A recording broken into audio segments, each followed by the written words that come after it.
wonderful experience to travel, to have had the privilege of serving all of you for 18 years in the Capitol, and then to try to spread my wings to places where I'm not known from Akron. And so and I'm happy to do that. That's part of the responsibility of running for office, is to introduce yourself to people and try to acquaint them with what you're about and what you hope to accomplish. But it's nice to be in a place where I don't feel like I need to work quite so hard to tell you who I am and what I'm about, because all of you have given me the amazing opportunity to represent you at the state capitol, and not to be undramatic, but if I go to Congress, who I have been is who I will be. What I have done is what I will do. I'm going to be the same fiscally prudent, socially moderate legislator that I've been throughout my career. Someone with the courage to be independent, the willingness to be with my party when they're right, but to stand up to my party when I think they're wrong. And so that's something that I think you all might believe, because you've kind of seen with your own eyes over the years I've had the opportunity to serve you, that that's the profile of my service. Rather than giving a stump speech, and believe you me, I could give a stump speech. I have a stump speech that I've given, and I enjoy giving it, but rather than giving you a stump speech, I want to take like 5 or 7 minutes to just take a couple of snapshots on really revealing moments in this campaign to me about what a big deal it is to be running for Congress. And it's a big deal because a lot of people care, and people should care. But you can't imagine the way people manifest their care is really unusual to me. So I just want to give you like 4 or 5 examples of strange things that have happened along the way that have opened my eyes to the complexities of this process. So I announced my candidacy on October 20th, 2011. I think 367 days ago, if anyone's counting. I certainly know there's only 14 more to go. And when I announced my candidacy, there were 8 other people that were seeking this office. And I got into the race because, like so many of my neighbors and friends, I looked at Washington, D.C. and said, this is the best we can do. I mean, we as a nation are, this institution that our founders intended to be the cornerstone of our democracy, this is the best they can do.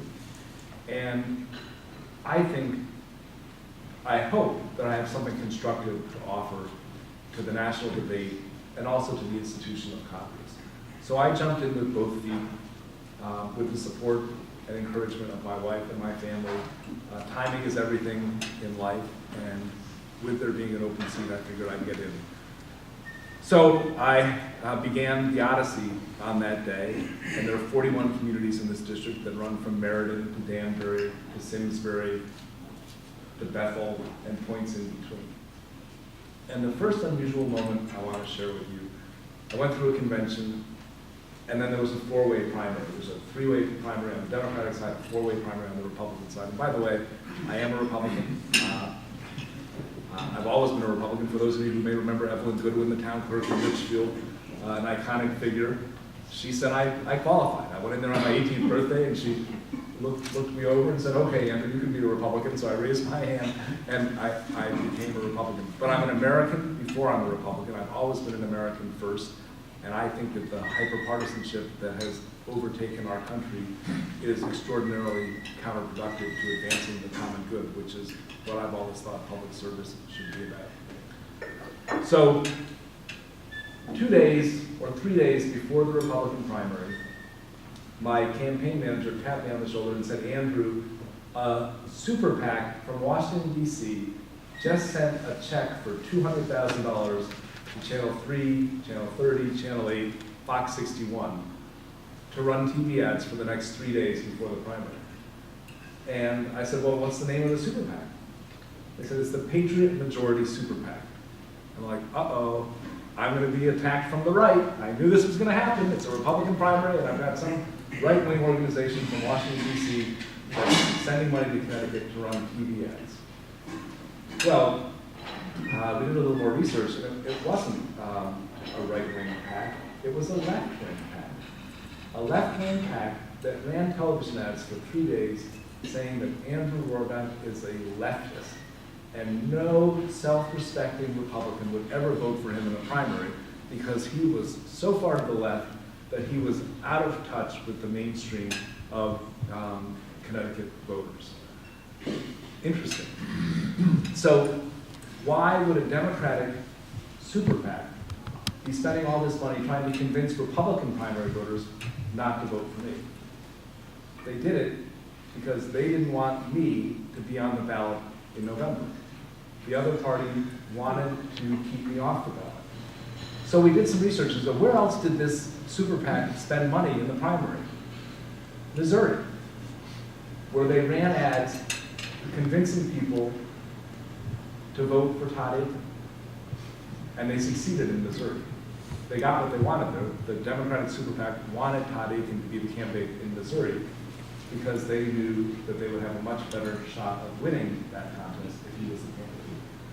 So to me, it was just like, wow, this is really interesting. It's kind of cynical and subversive and manipulative, but interesting nonetheless. And happily, the nicest thing about the Republican primary is there are 169 cities and towns in Connecticut.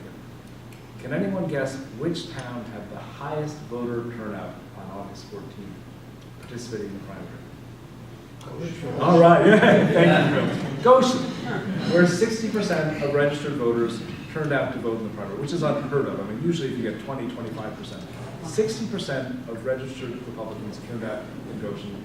That was good news, but the better news was they chose to give me their support by a margin of better than 5-1 over all 3 of my competitors combined. So the people that know me best were most comfortable giving me the opportunity to be the candidate in November. And those results replicated themselves in Litchfield and Cornwall and Falls Village and Sharon and Harlem, places that I've had the privilege of serving. So I was pleased that the voters that knew me didn't fall for these ads that were being run by the super PAC. Now, the morning after the primary, while the ads were still running out, the Democratic Congressional Campaign Committee put out a statement saying, right-wing reactionary candidate Andrew Roraback won the Republican primary. I said, wait a second. Yesterday, I was this left-wing crazy person. This morning, I've become a right-wing reactionary candidate. And the truth of the matter is, I'm neither of those things. You know, I'm someone who takes each issue on its merits and tries to do my best to figure out what will serve the public interest best. So that was an interesting moment. Fast forward to a couple of weeks ago when I made the mistake of running a positive television ad. We worked very hard. I have to raise a lot of money to run for Congress. And I thought, well, wouldn't it be nice for me to introduce myself to the voters of the 5th District with a positive ad saying, I'm Andrew Roraback and I want to work with you to grow our economy here in Connecticut. Big mistake. No one else in this entire campaign season, it seems, has run a positive ad. So right out of the box, the Democratic Congressional Campaign Committee runs a commercial saying that Andrew Roraback will take away your Medicare and your Social Security. I'm like, wow, where did they get that? Because I promised my parents, if I go to Congress, I'm not messing with your Medicare, I'm not messing with your Social Security. And I think many of you know my parents. I wouldn't lie to them. Never lied to them. And so I said, they source something. If you look at this ad, there's always a little reference. Simsbury League of Women Voters March 20th Forum. Like, what the heck did I say on March 20th, the Simsbury League of Women Voters Forum? Better go see. So we get the tape. At the March 20th Simsbury League of Women Voters Forum, an older woman raised her hand and said, Andrew, what about Social Security? And my answer was, well, the math is that if we do nothing, in 25 years, there won't be any money there. So we'll have to consider some of the recommendations of the Simpson-Bowles Commission. That was translated into, I'll take away your Social Security, I'll take away your Medicare. Because I said we should consider some of the recommendations of some pretty smart people that were charged by our president with coming up with ideas for solving these problems. But the politics being what it is, it's amazing to me that that statement could have been morphed into this scare tactic, which now I'm running TV ads saying, I promised my mom and dad. Let me just be very clear on the record for all of you what my position is on Medicare and Social Security, which has always been my position. That if you're 50 or older, you can sleep soundly that I have no interest in changing the current benefit structure at all. If you're under 50 and you want the program to be there for you, we're going to have to make some changes.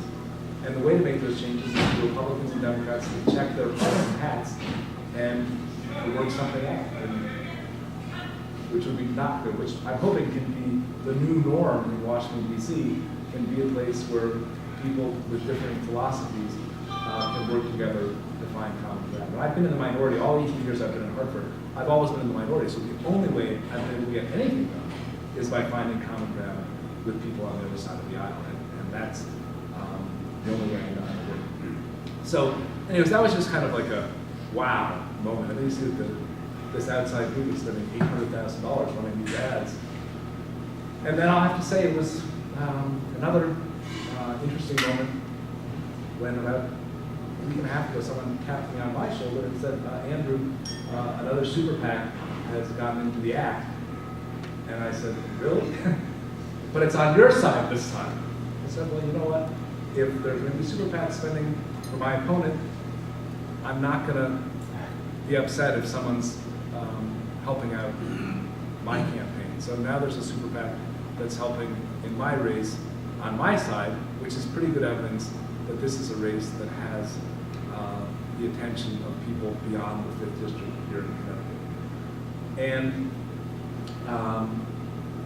all I'm doing is trying to meet as many people as I can, try to share with them how I approach this work, try to give them some of the priorities that I have. Tomorrow, I'm going to be doing a press conference with a woman named Nancy Capello and former Governor Jody Rell to talk about the first bill that I will introduce if you give me the opportunity to serve you in Congress.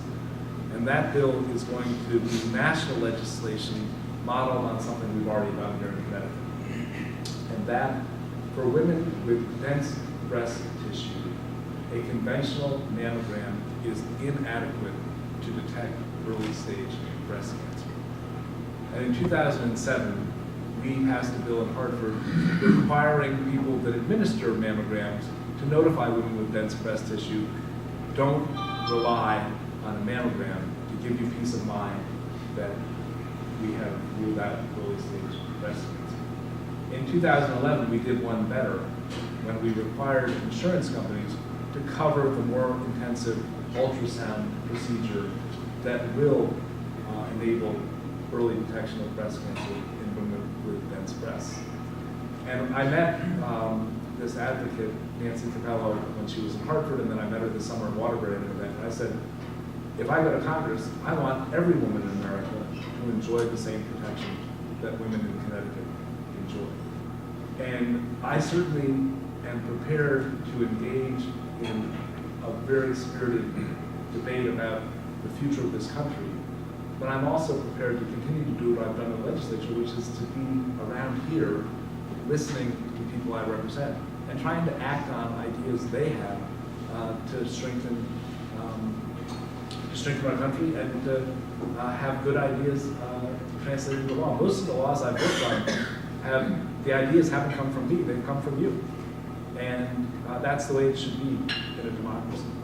I don't want to take up too much of your time. I think the greatest gift any candidate can have is the gift of the attention of the people whose support he or she is looking to earn. So a captive audience, like, it doesn't get any better than this for me, but 14 days to go. And then